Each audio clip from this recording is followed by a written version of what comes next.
Halo pemirsa, apa kabar Anda? Senang sekali rasanya kembali kita bisa berjumpa. Dimanapun Anda berada, dari Sabang sampai Merauke, dari Miangas sampai Pulau Rote.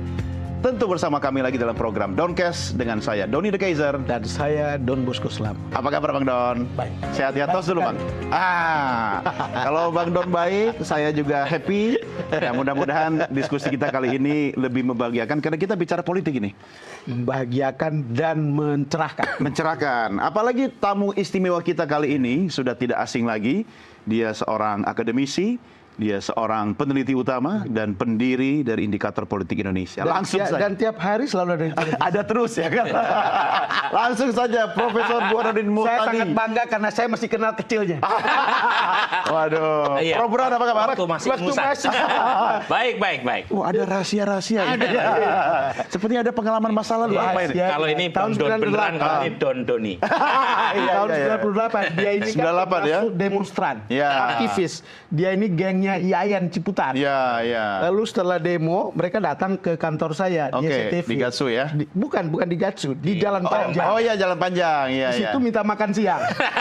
Habis demo. Iya, saya antar mereka ke sebuah restoran Italia. Oke. Terus di situ mintanya apa? Apa? Mau minum es teh. Ini restoran Italia atau warung Tegal? Warung Tegal. Dan ternyata pertama kali makan pizza itu di situ. Oh, Itu penting tuh oke. dicatat. Tapi saya bangga banget, Prof. Iya. Dan kita juga bangga ya karena hari ini Doncast kehadiran Prof Burhanuddin Muhtadi, MA PhD, Ya. karena nama sosok yang satu ini sangat memengaruhi nasib orang, Bang. Iya.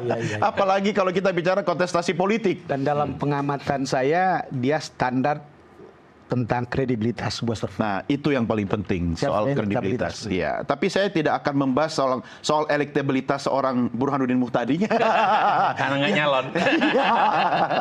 Yang kita bahas ini mungkin menarik, bukan mungkin ya, yang menarik ini di depan mata kita ini kan ada Pilkada Jakarta. Betul. Ya, atau di Jawa lah ya, tapi kita coba mulai dari Jakarta dulu. Ya. Ya, saya akan meminjam data ya, Bang Don. Yang terdekat itu dari SMRC, Prof. Baru ya. 31 Oktober sampai 9 November itu Mas Pram Rano 46%. Kemudian Yang paling akhir ya? paling akhirnya Erkasus itu 39,1, Dharma Kun itu 5,1 dan belum memilih itu 9,8. Tinggal sedikit ya. Tinggal sedikit. Gimana Prof komentarnya? Iya, kalau kita lihat data SMRC, pertama pertarungan antara Pramono dengan Ridwan Kamil itu mulai menunjukkan perbedaan. Jadi terjadi divergent. Ya, Pramono mulai unggul tipis meskipun tidak. Tipis kalau 6 angka itu. Kalau misalnya margin of error-nya misalnya 3,5% plus minus, itu kan Masih tipis. perbedaannya masih dalam margin of error. Tetapi kalau misalnya margin of error-nya itu 2% plus minus, itu signifikan tuh perbedaan Signifikan. antara Pramono Dul dengan Ridwan Kamil Suswono. Ya. Iya, Tetapi yang jelas, ini kan bukan hanya satu survei ya, ada beberapa survei yang lain. Ya.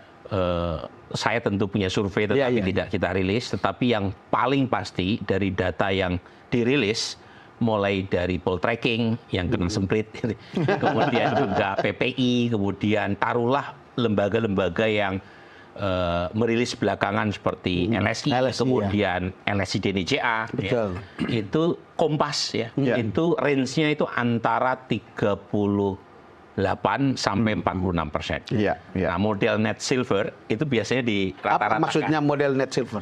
Jadi lembaga-lembaga yang menurut dia kredibel itu dibikin rata-rata. Nah, dari situ elektabilitas Ridwan Kamil itu kisaran sekitar 38. Ya, Sementara elektabilitas Pramono Anung itu sekitar 43-44. Itu rata-rata Rata-rata dari gabungan yang tadi. RK itu tidak termasuk yang punya poll tracking yang menempatkan dia dari 51% tuh. Ya, tidak. Kalau misalnya kita masukkan, itu RK bisa sampai 40-an ke atas. Tapi tadi ada kata kredibel, lembaga kredibel. Maksudnya apa ini?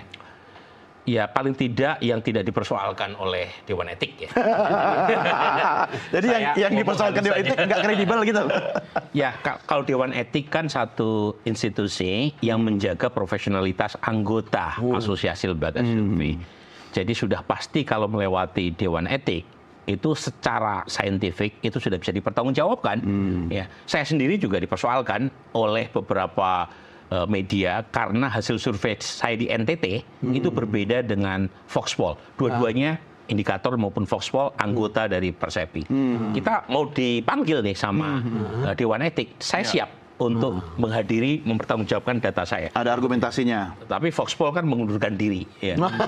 Jadi saya sendiri kan tidak bisa mengatakan bahwa Foxpol misalnya berani mempertanggungjawabkan. Buktinya mengundurkan diri. Tapi poin saya, lembaga yang berani mempertanggungjawabkan datanya kepada Dewan Etik, itu menunjukkan bahwa lembaga tersebut, termasuk dalam soal kasus Pilkada Jakarta, itu berani untuk dibuka dan LSI menunjukkan keberanian itu. Oke, Itu Prof. yang disebut kredibel. Kembali ke DKI, Prof. Kan kalau lihat RK, itu dulu kan seolah-olah dia sebenarnya sudah calon jadi punya. Waktu awalnya. Sebenarnya Lalu tidak. kemudian tinggi sekali, lalu kemudian turun, stuck, lalu kemudian crossing sama Pram. Gimana? Begini. Kalau kita lihat data sebelum Ridwan Kamil resmi diumumkan sebagai calon dari Kiblas, itu Ridwan Kamil ada di peringkat ketiga, di bawah Anies Baswedan. Di bawah Baru Ahok. ingat saya. Suara dia itu hanya 17% di peringkat ketiga. Peringkat pertama dan kedua tidak mendapatkan perahu dengan berbagai macam alasan. Artinya basis pendukung kuat Ridwan Kamil hanya 17%. Baru setelah Anies dengan Ahok tidak mendapatkan perahu, dia elektabilitasnya memang tertinggi, 54%. Data saya waktu Ketika kita masuk pasangan Pramono Rano. Jadi start awal dia memang tinggi, 54%. Ya. Itu pun tidak mencapai 60%. Itu pun karena limpahan suara dari Anies dan Ahok yang tidak mendapatkan perahu. Nah, tetapi secara konsisten dia mengalami penurunan. Yang kita lihat misalnya berdasarkan survei Kompas maupun LSI, itu penurunannya cukup konsisten. Dan pertanyaan yang muncul kemudian adalah apa yang menyebabkan turun? Pertama nih Bang Don ya. Jakarta ini unik ya. Pertama tidak ada geografi yang sulit untuk reach out. Itu betul. Jadi dinamika elektoral itu bisa lebih terbuka di Jakarta. Ini beda dengan provinsi lain yang geografinya lebih sulit dan karenanya untuk melakukan perubahan itu lebih sulit. Misalnya di NTT ini pulau besar, di Maluku Utara ada banyak kepulauan. Di Jakarta itu mudah sekali untuk menjangkau. Artinya kalau mesin partai, mesin relawan tidak jalan secara optimal, ya jangan salahkan kalau kemudian elektabilitas merosot. Itu yang pertama. Yang kedua, tidak ada petahana di Jakarta. Tidak ada petahana. Karena tidak ada petahana, itu otomatis lebih terbuka kompetisi elektoralnya. Dan terakhir, lagi-lagi dalam konteks pilkada, meskipun diusung oleh banyak calon, banyak partai, maksud saya, itu tidak serta otomatis akan mendapatkan limpahan dari basis pendukung partai. Karena yang dijual adalah figurnya. Nah, di situ ada masalah. Karena partai-partai pendukung Ridwan Kamil itu, mohon maaf, ngadat gitu ya. Dan itu terlihat dalam survei-survei itu.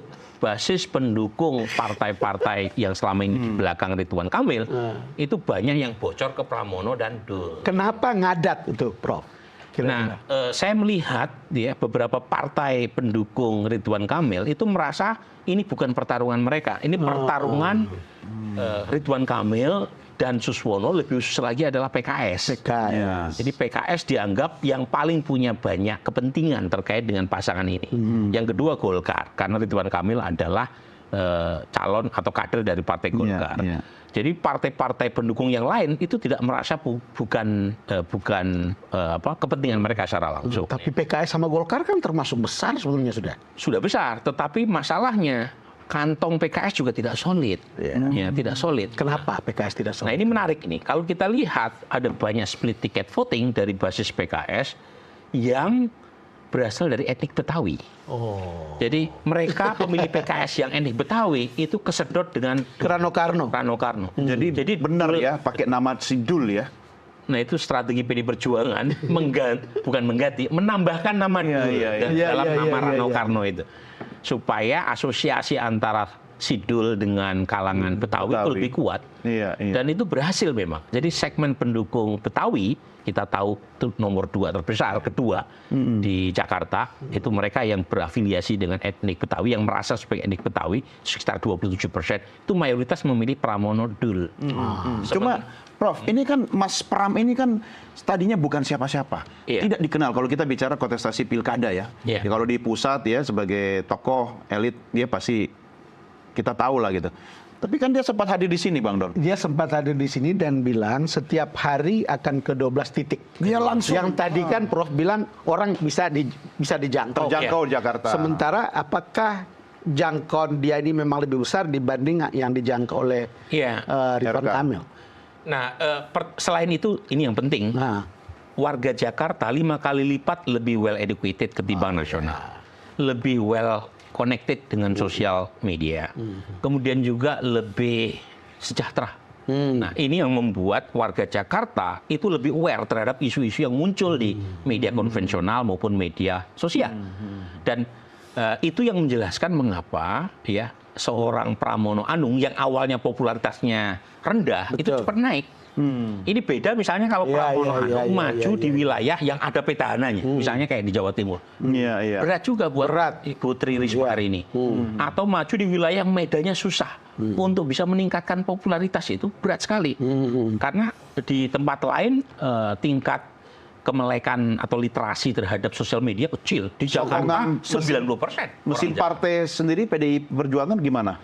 Ya tentu ada dampaknya. Tetapi lagi-lagi rule-nya dalam konteks pemilu secara langsung, pilkada maupun pilpres, itu yang berperan adalah calonnya sendiri. karena kalau bilang dampaknya, karena faktanya kan PDIP itu mereka itu tidak bawa bendera PDIP di lapangan, loh, Mas. Betul, betul. Karena PDI Perjuangan juga sadar di Jakarta yang punya adalah PKS. PKS, ya. Pemenangnya adalah Iya, PKS. iya. Kota-kota satelit di sekitar Jakarta yang menang 2 PKS. Kota Depok, Kota Bekasi, Iya, Kota Bogor. iya. Jadi ini wilayah yang secara tradisional itu adalah Masyumi tahun 55. Ya. Nah, itu yang kemudian menjelaskan mengapa PKS unggul. Tetapi konstituen PKS di bawah itu banyak yang kecewa dengan elit PKS karena menelantarkan Anies. Jadi ada juga protes vote dari Iya, basis itu PKS. sebabnya tidak baru sepenuhnya. pertama kali saya dengar Iya, karena menelantarkan itu sebabnya tidak sepenuhnya mendukung RK Sus ya. Jadi bukan hanya faktor Rano Karno yang menarik basis Iya, iya, PKS iya, dari iya, segmen iya, Betawi, iya. tetapi kelompok PKS ideologis Kuciwa. itu kecewa. Cuma Prof, sebenarnya yang lebih menjual itu menelantarkan Anies. menelantarkan Mas Pramnya atau Sidulnya? Kalau dalam simulasi 6 nama calon